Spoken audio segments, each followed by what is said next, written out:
Sono state proprio le dichiarazioni del pentito agrigentino Maurizio Di Gati, ex barbiere della Calmuto e per un periodo anche capomafia provinciale, ad inchiodare più di tutte Raffaele ed Angelo Lombardo, presidente della regione, il primo, deputato nazionale il secondo. Rivelazioni che hanno indotto il GP di Catania, Luigi Barone, a disporre per il governatore e per il fratello l'imputazione coatta di concorso esterno in associazione mafiosa, rigettando la richiesta di archiviazione avanzata dall'accusa.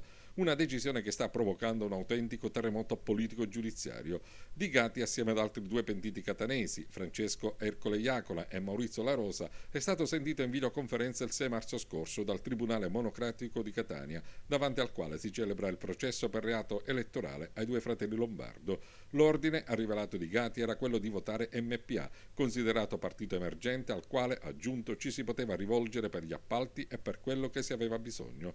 Loro venivano, ha spiegato Di Gati, e noi gli davamo i voti, prima però stabilivamo quello che ci interessava e loro si impegnavano a farcelo avere. Dichiarazioni quelle di Di Gati contestate dalla difesa di Raffaele Lombardo. Il collaborante, ha detto l'avvocato Guido Ziccone, parla per cose apprese da altri e colloca l'appoggio all'MPA tra il 2001 e il 2006, ma il Movimento per l'Autonomia è stato fondato nel 2005. È da escludere, scrive nelle motivazioni il giudice, rese note oggi, che per 10 anni Cosa Nostra abbia investito su un partito, l'MPA, sul suo leader, sul suo fratello, accettando, dopo ogni competizione, di ricevere nulla in cambio e continuando a stipulare ancora accordi nelle successive elezioni.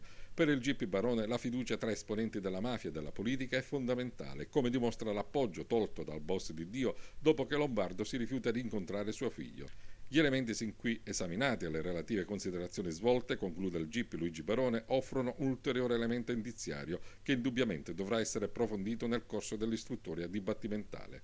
Intanto anche stamani Lombardo conferma di volersi dimettere dalla carica in caso di rinvio a giudizio, non attendendo l'esito del primo grado, dell'appello e della Cassazione. La Sicilia, se saremo forti d'animo, se non ci faremo